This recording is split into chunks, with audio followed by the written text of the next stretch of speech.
પહેલું તો આપણું રૂપ જોઈએ, રૂપ આપણું જતું રહે. ક્રોધ કરવાથી જલ્દી આપણા વાળ જતા રહે છે. આમાં કોઈના માથા પર વાળ ન હોય ને સમજવું બહુ માથા પછાડ્યા છે.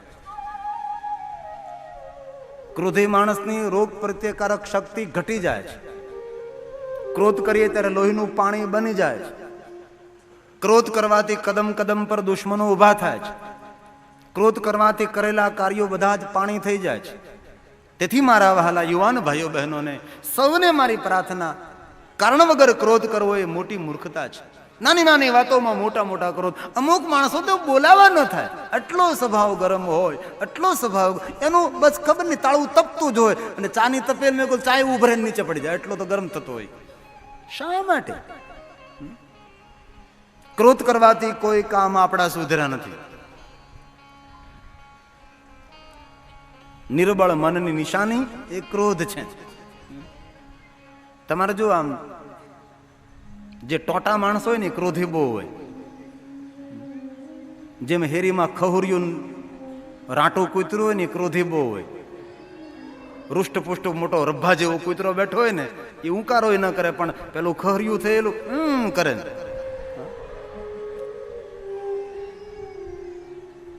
ક્રોધ માણસનો વિકાસ ન થવા દે છે. ક્રોધ આપણા જીવનમાં મોટું નુકસાન પહોંચાડે છે. ક્રોધ વિવેકનો જડમૂળમાંથી નાશ કરે છે. આમ તો શિવ મહાપણમાં એવું કહ્યું કે કોઈ માણસને ક્રોધ આવ્યો હોય ને એને તમે અટકો ને તો નાવું પડે. ક્રોધને ચાંડાલ કહ્યો છે. કોઈ જાતિ જ્ઞાતિના માણસોને અટકો નાવું પડે વાતો ગઈ. સ્મશાનમાં જા નાવું પડે, હારું નાવતો ન નાવતો કાંઈ નહીં. પરંતુ કોઈને ક્રોધ આવ્યો હોય ને તેને તમે અટકી ગયા તો જરૂર સ્નાન કરવું પડે છે. અપવિત્રતા લાગે છે. તો તેટલું આપણે સમજીએ કે જેને ક્રોધ આવે ને તેને અટકી જાય તો નાવું પડે, તો જે માણસને ક્રોધ આવે તેને પવિત્ર કેવી રીતે કરવું? તેથી આજથી આપણે કથાના બીજા દિને નિર્ણય લઈશું, ક્રોધ ન કરો, શાંત રહો. અશાંત મનની છેલ્લી હદ એ મૃત્યુ, શાંત મનની છેલ્લી હદ એ સમાધિ છે. શાંતિ પ્રિય માણસ દરેકને પ્રિય છે. અહીંયા નારદે ક્રોધ કર્યો છે. મુખમાંથી શબ્દો ભગવાન શંકરના ગણોને કહ્યું તમે રાક્ષસ થશો. ક્રોધયુક્ત નારદ વૈકુંઠ લોકમાં પહોંચે છે. અહીંયા પ્રયાગ તીર્થમાં જે મહાત્માઓ શિવ મહાપણ કથાનું શ્રવણ કરે છે, સર્વ મહાત્માઓ સૂતને કહે છે, સૂત ત્યારબાદ શું થયું આપ જલ્દી બોલો. મહાત્માઓ બોલ્યા છે, સૂતન સૂતન મહાપ્રાજ્ઞ વર્ણિતા અયદ ભૂતા કથા ધન્યા તુ શાંભવી માયા તદધીનમ ચરાચરમ તદધીનમ ચરાચરમ. મહાત્માઓ બોલી ઉઠે, હે સુત પુરાણીજી આગળ વર્ણન કરો. ધન્યાતુ શાંભવી માયા તદધિ, એટલે બુદ્ધિ, બુદ્ધિ દ્વારા સમજી ન શકાય ચરાચર પૂરા વિશ્વની અંદર વ્યાપેલી ભગવાન શિવની માયાથી મોહિત થયેલા નારદ, ક્રોધયુક્ત નારદ વૈકુંઠમાં ગયા. ત્યારબાદ શું થયું? સુત પુરાણી કહે છે, મહાત્માઓ ક્રોધ કરતા નારદ વૈકુંઠમાં ગયા છે અને ભગવાન વિષ્ણુને કહેવા લાગ્યા, વિષ્ણુ તમે મલિન છો, તમે દુષ્ટ છો, તમે કપટી છો, તમે ઢોંગી છો.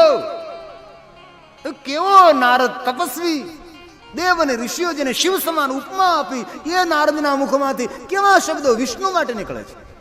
કારણ કે ક્રોધ, અને ક્રોધને કોઈનો સંબંધ નથી હોતો. ક્રોધી માણસ પિતા, માતા, પત્ની, પત્ની, સંતાન બધાને ભૂલી જાય છે. ક્રોધને કોઈ સાથે સંબંધ નથી. એક ક્ષણવારનો ક્રોધ જીવનભરનો પસ્તાવો હોય છે. તેથી ક્રોધ ઉપર કાબુ મેળવવા માટે થોડાક જ માર્ગો છે. ક્રોધ ઉપર કાબુ મેળવવા માટે એકાંતમાં રહો, મૌન રહો, આટલું હિત. જલ્દી પાણી પી લો, મુખ ધોઈ નાખો, માથા પર પાણી રેડો, કાન પલાળી દો, કારણ કે ક્રોધ કરીને કાનની બુટ્ટી લાલ થઈ જાય. બાકસની જરૂર ન પડે, દિવાળી ફૂર થઈ જાય. એમ પણ ક્રોધ શાંત ના થાય તો ઠંડા જળથી સ્નાન કરી લો. અને અત્યારે વર્તમાન યુગમાં માણસના ક્રોધ કેટલા વધ્યા છે. પૈસા ન વધ્યા, ક્રોધ વધ્યા. તેથી આજથી આપણે સૌએ નિર્ણય લેવો, શાંત રહેવો. અહીંયા નારદ શાંત થયા છે. નારદના હૃદયમાં સંતાપ જાગ્યો છે. અને ક્રોધ કર્યા પછી તો પસ્તાવો થાય કે નહીં? આપણે સૌને અનુભવ છે. ઘરમાં આપણે ક્રોધ કરીએ, સંતાનોને ધીબી નાખીએ, પતિને બેફામ આપણે શબ્દો બોલી નાખીએ, પતિને ક્રોધ આવ્યો તો પત્નીને બોલી નાખે, મા બાપને બોલી નાખે, અને ત્યારબાદ ક્રોધ જતો રહે. ત્યારબાદ શું થાય છે આપણને? અરે આ ક્યાં મેં ક્રોધ કરીને ક્યાં મેં બોલી નાખ્યું, પણ બોલાયેલું પછી ક્યાં પાછું આવે છે? એવો પસ્તાવો થાય. તેના કરતા ક્રોધ નહીં જ કરવો. સાધુ પુરુષનું શ્રેષ્ઠ લક્ષણ છે, સાધુ પુરુષો શાંત હોય છે. ક્રોધ કરવાથી આપણું અહિત થાય છે. અહીં નારદે કહ્યું, ભગવાન વિષ્ણુ, મેં ક્રોધ કર્યો છે, મારા મુખમાંથી શબ્દો સરી ગયા કે વિષ્ણુ, જેવી રીતે નારી વિયોગમાં હું દુઃખી થયો, તમે પણ દુઃખી થશો. તમે મારાથી દેવમાંથી માનવ બની વનમાં જશો, તમારી નારીને રાક્ષસો લઈ જશે, કોઈ મદદ નહીં કરે, મારું મુખ વાંદર જેવું, વાંદરાઓ મદદ કરશે. અહીંથી પૂરી રામકથાનો પ્રારંભ થાય છે. અને સુંદર સેતુ છે આ. રામચરિત માનસની કથા કરીએ તો પહેલા શિવ કથાનું ગાન થાય, અને શિવ મહાપણ કથા કહેવામાં આવે તો પહેલા રામ ભગવાનની કથાનો પ્રારંભ થાય છે. પણ અહીંથી જો વિષ્ણુ સાથે આપણે નીકળીએ તો રામ તરફ યાત્રા, નારદ સાથે રહીએ તો શિવ કથા તરફ યાત્રા થાય. અહીંથી બે કથાના માર્ગો છે. નારદ કહે છે, ભગવાન, મેં ગણોને શ્રાપ આપ્યો છે, મેં તમને શ્રાપ આપ્યો, ને શ્રાપ આપવાને કારણે મારા પુણ્યનો ક્ષય થયો છે, મારા હૃદયમાં સંતાપ જાગ્યો છે. તે ટાણે ભગવાન મહાદેવના ગણો આવે છે. નારદને કહે, નારદ, આપના મુખમાંથી શબ્દો પ્રગટ થયા, અમે ભયંકર રાક્ષસ થયે, આપના શ્રાપને મિથ્યા કરો. નારદ કહે છે, શિવગણો, મારા મુખમાંથી શબ્દો પ્રગટ થયા, સત્ય બને, તમે રાક્ષસ થશો. પણ સાંભળો, તમે મહાન પ્રતાપી રાક્ષસ થશો. તમારું નામ રાવણને કુંભકર્ણ રહેશે. તમને હું એક વરદાન આપું છું. બોલો નારદ. નારદે રાવણ કુંભકર્ણને વરદાન આપ્યું છે કે તમે ભયંકર મહાપ્રતાપી રાક્ષસ થશો, પરંતુ તમારા હૃદયમાં શિવની ભક્તિ નિત્ય નિવાસ કરશે. તેથી રાવણને કુંભકર્ણ શિવના પરમ ભક્ત છે. એ નારદનું વરદાન પણ છે.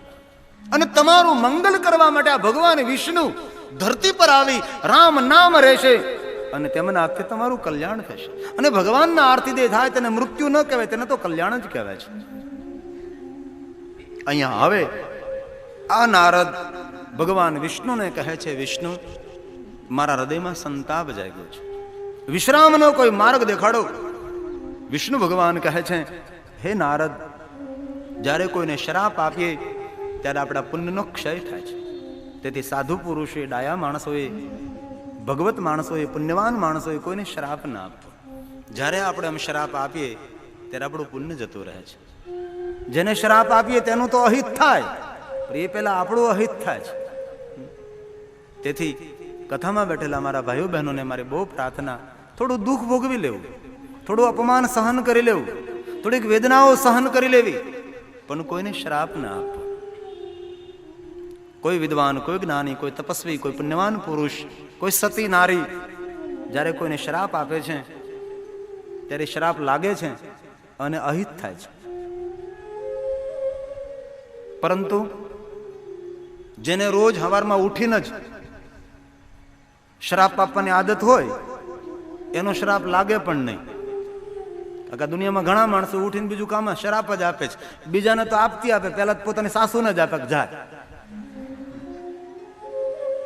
સાસુ વહુને શ્રાપ આપે, વહુ સાસુને શ્રાપ, હામામાં શ્રાપ પછી બાંધે, આને ન લાગે ને ઓલે ન લાગે. તેથી આદત એ બહુ જ ગંદી આદત, કોઈને શ્રાપિત ન કરો.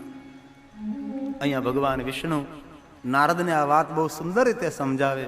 નારદ, સાધુ પુરુષોએ શ્રાપ ના આપતો, જ્યારે શ્રાપ આપે છે ત્યારે સાધુ પુરુષનું વધારે અહિત થાય છે. નારદ, તમે કેવું તપ કર્યું, શિવ સમાન શ્રાપ આપો, પુણ્યનો ક્ષય થયો, હૃદયમાં સંતાપ આવ્યો, અને સંતાપમાંથી વિશ્રામ મેળવવા માટે હું તમને યુક્તિ દેખાડું છું. આપ સાવધાન બનીને સાંભળો. બોલો ભગવાન વિષ્ણુ. અહીંયા વિષ્ણુ કહે છે, હે નારદ, મનને શાંત બનાવવા માટે પહેલું જ કામ કરો, ભાલમાં ભસ્મનું ત્રિપુંડ કરો. ભાલમાં ભસ્મનું ત્રિપુંડ કરવાથી મન શાંત બને છે. આપણું ચિત્તમન ભગવાન શિવ સાથે જોડાય છે.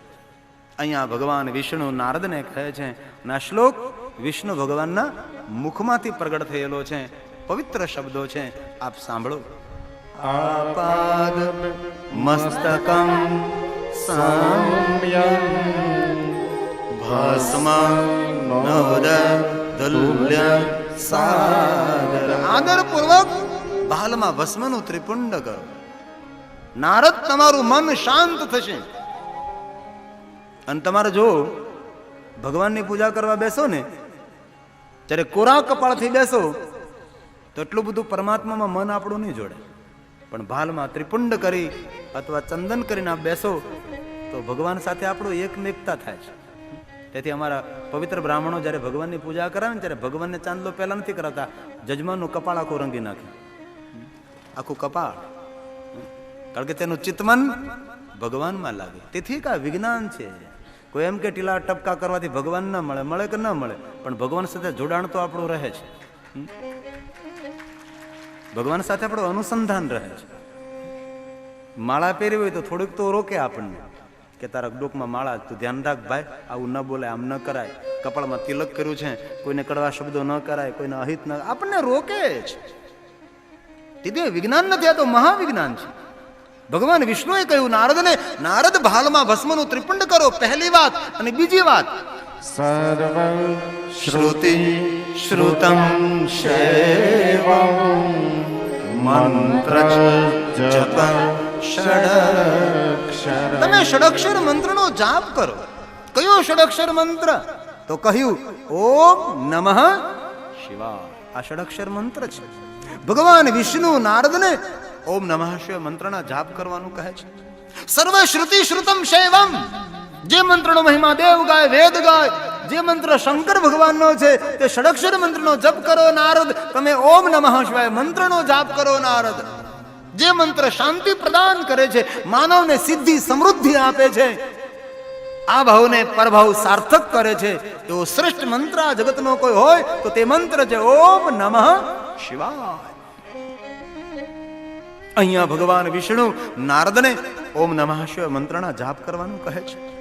ગઈકાલે પણ એક કથા આવી હતી ચંચુલાની, કે દેવયજ્ઞ બ્રાહ્મણ આ પાપી નારીને કહે છે કે તમારે તમારા જીવનને પાવન કરવું હોય તો આપ ઓમ નમઃ શિવાય મંત્રનો જાપ કરો. ગઈકાલે પણ મહાત્મી કથાની અંદર આ વાત દેવયજ્ઞ બ્રાહ્મણના મુખેથી પ્રગટ થયેલી અહીંયા વિષ્ણુ ભગવાન નારદને કહે છે, નારદ, આપ ઓમ નમઃ શિવાય મંત્રનો જાપ કરો. તેથી મારા ભાઈઓ બહેનો વડીલો સૌને પ્રાર્થના, આ મંત્ર શાંતિદાતા છે. આ મંત્ર માનવ માત્રનું મંગલ કરનારો મંત્ર છે. દેવતાઓ, દેવીઓ, ઋષિ મુનિઓ, રાજા મહારાજાઓ સૌ આ મંત્રનો આશ્રય. અરે રામ પણ આ મંત્રનો જાપ કરે, કૃષ્ણ દ્વારકાધીશ પણ આ મંત્રનો જાપ કરે છે. મહામંત્ર, આદિ મંત્ર, મૂળ મંત્ર, શ્રેષ્ઠ મંત્ર, સર્વોપરી મંત્ર. આ જગતમાં મહાદેવથી કોઈ મોટા દેવ નથી અને ઓમ નમઃ શિવાય મંત્રથી કોઈ મહાન મંત્ર નથી. તેથી મારા ભાઈઓ બહેનોને મારી બહુ પ્રાર્થના છે, આ મંત્રનો આશ્રય કરો. અને યુવાન ભાઈઓ બહેનોને હૃદયપૂર્વકની વિનંતી, આ મંત્રનો જાપ કરો. તમારામાં એવું સામર્થ્ય આવે કે તમે આસમાનના તારા તોડી શકો છો. એવી સફળતાઓ તમારા હાથમાં આવે છે. એવી શક્તિ, અદ્ભુત ઉર્જા આ મંત્રમાં રહેલી છે. દુનિયાની સર્વ સિદ્ધિઓ આપવા માટે સમર્થ કોઈ મંત્ર હોય તો તે મંત્ર છે ઓમ નમઃ શિવાય. અહીં વિષ્ણુ ભગવાન બોલ્યા છે, કોઈ અન્ય દેવ, સામાન્ય દેવ નહીં. વિષ્ણુ ભગવાન ખુદ નારદને કહે કે હે નારદ, તમે ઓમ નમઃ શિવાય મંત્રનો જાપ કરો. ત્રીજી વાત હવે યાદ રાખો નારદ. વિષ્ણુ બોલે છે, હે નારદ, સર્વાંગેષુ પ્રયત્નેન રુદ્રાક્ષ શિવ વલ્લભ. તમે રુદ્રાક્ષને ધારણ કરો. કરો. શિવને જે પ્રિય છે એ રુદ્રાક્ષ આપ પહેરો નારદ. ભગવાન વિષ્ણુ નારદને રુદ્રાક્ષ પહેરવાનું કહે છે. અને માનવ માત્ર 24 કલાક રુદ્રાક્ષ પહેરી શકે છે. પવિત્રો અપવિત્રો ઘરમાં વનમાં સ્મશાનમાં કોઈ પણ હાલતમાં જન્મથી લઈને મૃત્યુ સુધી રુદ્રાક્ષ પહેરી શકાય છે. રમરુદ્ર રોગનાશા ધન્વંતર રુદ્ર, તનને મનના રોગમાંથી મુક્ત કરનારી શ્રેષ્ઠ ઔષધિ ભગવાન શંકરની ભેટ તે છે રુદ્રાક્ષ. તેથી મારા ભાઈઓ બહેનોને મારી ખૂબ પ્રાર્થના, આપ રુદ્રાક્ષ પહેરજો. ભગવાન શિવની સાથે આપણા ચિત્તમનને જોડનારી ઔષધિ એ રુદ્રાક્ષ. આમ તો શિવ મહાપણમાં એમ કહ્યું 1100 રુદ્રાક્ષ પહેરવા, એટલા બધા પહેરી ન શકીએ. 108 રુદ્રાક્ષના મણકાની માળા. અરે 54 27 11 9 5 3 2 1. જેના કંઠમાં એક રુદ્રાક્ષ હોય ને તેના પર નીલકંઠની પૂર્ણ કૃપા રહે છે. એ છે રુદ્રાક્ષ. એક રુદ્રાક્ષ, એક રુદ્રાક્ષ જન્મથી લઈને મૃત્યુ સુધી. એ પણ એક જરૂર કહું કે કોઈ પણ વડીલનું મૃત્યુ થાય અને તેને રુદ્રાક્ષની માળા પહેરી હોય, રુદ્રાક્ષની માળા સાથે તેને અંતિમ યાત્રા કરાવો. બાકી બધું લઈ લેવું, જો કે તમને કહેવું તો ન જ પડે. અંગૂઠી કાઢી લે, ચોનાનો ચેન કાઢી લે, બુટી કાઢી લે, બધું આંચકી લે છે. ખાલી ખમ વળાવે છે. એ પાછા બાંધીને લઈ જાય કાંક પાછો આવે નહીં. એવી હાલત આ દેહની છે. પણ રુદ્રાક્ષની માળા પહેરી હોય તો વડીલને રુદ્રાક્ષની માળા કંઠમાં રહેવા દેજો. રુદ્રાક્ષની માળા સાથે તેને અંતિમ યાત્રા કરાવો. પણ એમાં પછી બીજી વાત યાદ રાખવી, જો કે રાજકોટ વાળાને તો કહેવું ન પડે, એ દાદાએ સોનામાં મઢેલી રુદ્રાક્ષની માળા પહેરી હોય તો પાછી કાઢી લેવી, એ ન જવા દેવાય. જન્મથી લઈને મૃત્યુ સુધી રુદ્રાક્ષ પહેરો. વિષ્ણુ ભગવાન નારદને કહે છે, નારદ રુદ્રાક્ષ પહેરો. પહેલી વાત ભસ્મનો ત્રિપુંડ, બીજી વાત ઓમ નમઃ શિવાય મંત્રનો જાપ, ત્રીજી વાત રુદ્રાક્ષ પહેરો. હવે ચોથી મહત્વની વાત ભગવાન વિષ્ણુ કહે છે, હે નારદ, ગયેલા પુણ્યને ફરી પાછું પ્રાપ્ત કરવું હોય, જે પુણ્યનો ક્ષય ન થાય, જે પુણ્યનો લય ન થાય, જાય તે નાત્રમ સંશયમ, इसमें કોઈ સંશય નહીં, જે મળે છે તે જતું નથી, એવો માર્ગ હું તમને દેખાડું છું નારદ. પરમ શાંતિની અનુભૂતિ કરાવનારો માર્ગ, પુણ્ય નહીં મહાપુણ્યને આપનારો માર્ગ, એ માર્ગ હું તમને દેખાડું નારદ. અશાંતિમાંથી શાંતિને પ્રાપ્ત કરવી હોય, રિદ્ધિ સિદ્ધિને પ્રાપ્ત કરવી હોય, જીવનને શણગારવું હોય, પરમ તપના ફલને પ્રાપ્ત કરવા હોય, સર્વ યજ્ઞનો ફલને પ્રાપ્ત કરવું હોય, તો આ મારી મહત્વની વાત છે નારદ. આપ સાંભળો. વિષ્ણુ ભગવાન નારદને કહે છે અને ખુદ વિષ્ણુ બોલે છે, શૃણુ શૈવીમ કથા નિત્યમ. આ વિષ્ણુ ભગવાન બોલ્યા, નારદ તમે ભગવાન મહાદેવની કથાનું શ્રવણ કરો. શૃણુ શૈવ કથા નિત્યમ, રોજ રોજ નિત્ય નિત્ય સાંભળો. ભગવાન વિષ્ણુ નારદને ભગવાન મહાદેવની કથા સાંભળવાનું કહે છે. નારદ, ગયેલા પુણ્યને ફરી પાછું પ્રાપ્ત કરવું, અને જે પુણ્ય ફલ પ્રાપ્ત થાય એ જાતું નથી, નિત્ય મળે છે, એવા માર્ગે હું તમને મોકલાવું છું. હે નારદ, શૃણુ શૈવીમ કથા નિત્યમ વદ શૈવીમ કથાં સદા પૂજ્ય સાતે યતનેન શિવ ભક્તાન પુનઃ પુનઃ શિવ ભક્તાન પુનઃ. નારદ, મહાદેવના ભક્તોનો સંગ કરો, મહાદેવના ભક્તોની સેવા કરો. વદમ શૈવ કથા સદા. જે શિવ કથા સાંભળો છો એ શિવ કથાનું ચિંતન મનન કરો. પહેલું કયું, કથા સાંભળો, સાંભળ્યા પછી તેનું મનન કરો.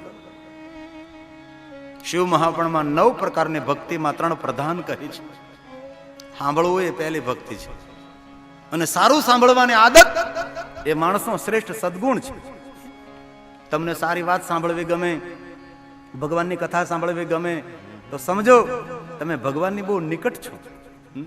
આપણે આ 3-3 કલાક બેહીએ ને, એ ભગવાનની નિકટતાનો એક અનુભવ છે. આ સામાન્ય માણસ કોઈ ભગવાનની કથામાં બેસી ન શકે.